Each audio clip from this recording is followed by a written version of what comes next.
Hi guys, it's Paul from International Scale Modeller. Just to follow up from our paint videos, I thought I'd do a quick one on airbrushing.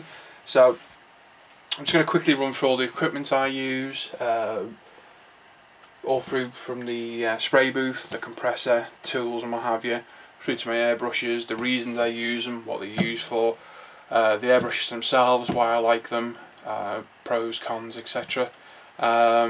So let's get on with the video. I'm going to take the camera off its tripod and move over to the spray booth so I can give us a bit of a view backwards from where I normally film from. Okay, so I've taken the camera off its tripod just to give you a little bit of overview of my spray booth, the way I do things and the equipment I use. So obviously we've got the spray booth itself, Graphic A300S, fantastic bit of kit, not cheap. They work about $280 retail. I got a bit cheaper as part of a group deal, group buy. Fantastic bit of kit, removes all the smells through that hose to outside. You don't smell a thing in here. Fantastic, saves your lungs, your health, everything. An absolute must buy of some description is a booth of some sort, just for your own health and safety and what have you.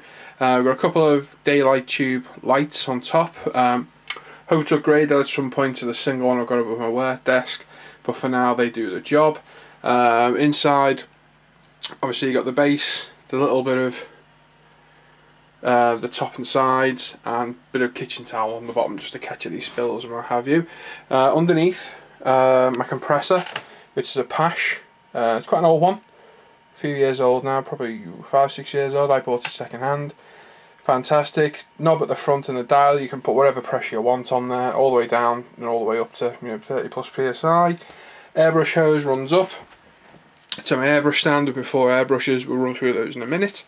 They've all got quick releases on, so literally snap off that hose, pop it on, away you go. Airbrush cleaner, so you pop your airbrush in there.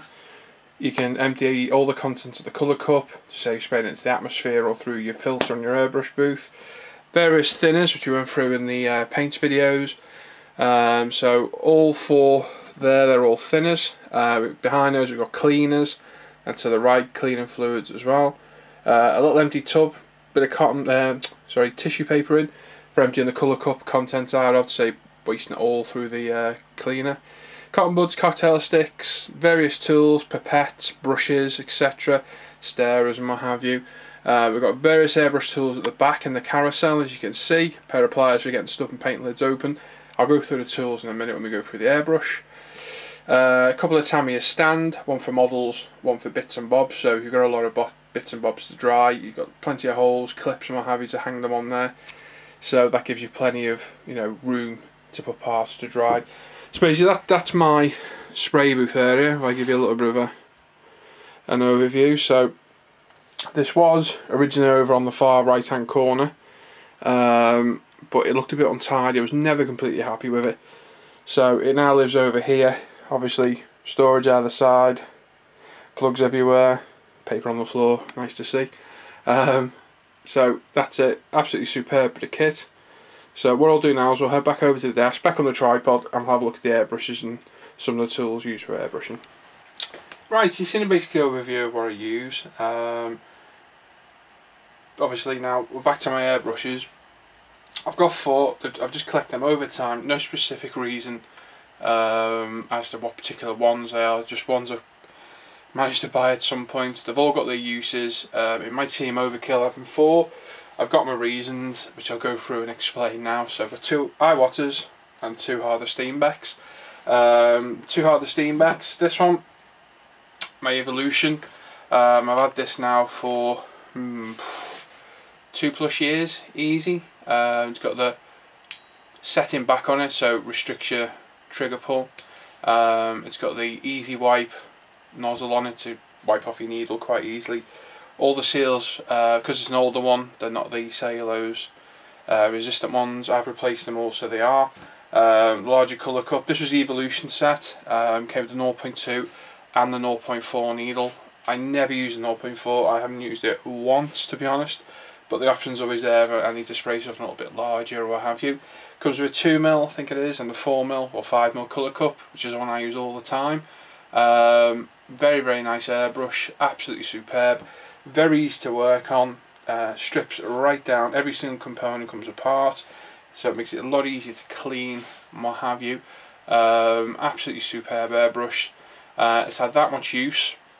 If I can get the newer one, you see the coloured, the difference in the colour cup. I've taken all the nickel off this one because it's been that well used. Absolutely superb. So a couple of different new nozzles, sorry, in its lifetime, and a couple of new needles as well, but everything else is as it came out the box. Absolutely superb. My first go-to airbrush for intricate work. I mean, you can literally write pencil thin lines with it. I can write my name with it, up to completely covering a model as well. So absolutely superb, love it.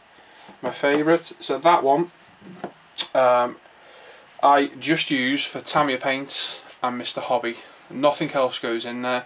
I'll explain why in a minute. So just those two paints is what that's used for. So that's that one. Next up, another Harder Steenbeck Evolution, exactly the same as that one. Difference is these come with a setting back as standard because it's a slightly newer one. I had to pay £20 option on that one to get that.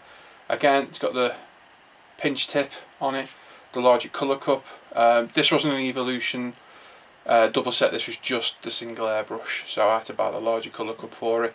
And obviously, as I said, they've all got quick releases on, so as that was the single hose to snap on and off each one. Exactly the same as this one, but just not as old, not as well used. This one just gets used for Vallejo wear and extra acrylics. The reason for that is I often use cellulose paint, and I'm sure the Mr. Hobby thinner is cellulose based in some way or other. Cellulose paint reacts with Vallejo air and extra acrylics. Absolute nightmare to clean. I got sick of taking the airbrush to bits to get gunk out the needle set. So this come across at a good price. I bought it and haven't looked back. So I know it seems overkill having 4 airbrushes, but I do have my reasons, and obviously it's my hobby. I'll do what I want at the end of the day. So there we go. 2 of those exactly the same as that one. Strips down. Available to clean all the parts. 0.2 needle again. Absolutely phenomenal airbrush. Love it a bit.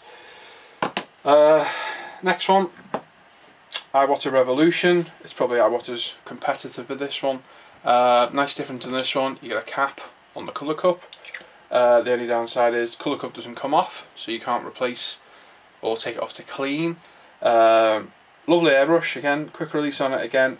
No setting back section to it, but at the end of the day I very rarely use it, to be honest anyway. This one gets used primarily, totally just for alclads, be it the metal finish or the clear coats. That's all that goes through this, as well as the primers. So that's it, literally alclad only because it's cellulose based. I don't want to be spraying metal finishes with this, then start putting Tamiya paint in and get a metallic black by accident because there's still remnants of alclad in. So again, that's the reason why I've got an airbrush just for those. So alclad, metal finishes, primers and the clear coats come out of that. This one's just primarily cleaned with cellulose, so it's always spotless, and I guarantee it is if I look inside, which it is. And as you can see, I'll leave a little bit of cellulose thinner in there just to keep the nozzle nice and clear. Awesome airbrush, not quite as good as the Evolution, the Harder Steenbeck, purely and simply for a reason. You can take the Harder Steenbeck to bits. I'll do it quickly. Anything in that? No, we're empty. You unscrew the front section on this. Off it pops, nice and careful. There's the needle. There's the needle nozzle. So out that comes, so you can get in there with your cleaning brush or your needle ream or what have you. So nice and easy to clean. You pop that in, pop that back on, pop it over your needle, which I'm going to be careful because it's a brand new needle. Screw it on, job done. With the Iwater, front section unscrews off like so. You need a little spanner to get to that part, but you can't get back from this part. So not quite as easy to clean. I don't think it's as fine a needle either. It certainly doesn't look it, but I'm not 100% sure. It's Iwater Revolution CR. It's Still very good. You won't go wrong with either of those, but for me the harder steam back gets it. So that's that one. And then the little Neo for eye water, £50 airbrush, absolutely brilliant for the money. I've upgraded it to they got the crown cap on it, which makes it a bit easier to keep an eye on the needle, get it cleaned and what have you. Again, it's got a colour cut cap on it. Again, spotless inside, little remnants of cleaning fluid in there, which will probably be Vallejo. Let's have a little smell. No, it's cellulose. So this just gets used for clear coat. Everything from Vallejo, Model Air to any of the other clear coats, clear and what have you, I put through it. So try and avoid the Alclad based ones because again I'm mixing all the different clear coats. But I use this for clear, Johnson's floor polish and the Vallejo finishes as well. So 50 quid airbrush, absolute bargain. Ideal first airbrush, but not as quite as versatile as these. But these are 120 a piece, that's 100, this is 50. So it's a very, very cheap, cracking little airbrush. Again, quick release on it, absolutely brilliant. So they're my airbrushes, they're all the uses. So as I say, they have got reasons for having them. I'm not just mental and like collecting airbrushes, although a lot of people seem to think so. A few of the bits and bobs for them. I want a super lube, sounds a bit dodgy. It's non-silicone based, it's a lube for the actual needle and needle bearings inside. So if you take your needle out, give the airbrush a full clean, which you should do every now and then anyway. Tiniest little bit of this on the needle makes it absolutely super smooth. Brilliant. So as I was saying about the eye wattage, you have to use a spanner on the needle nozzle. That's a spanner, so that's what takes it off. If you want to do that, you can get it all out to clean.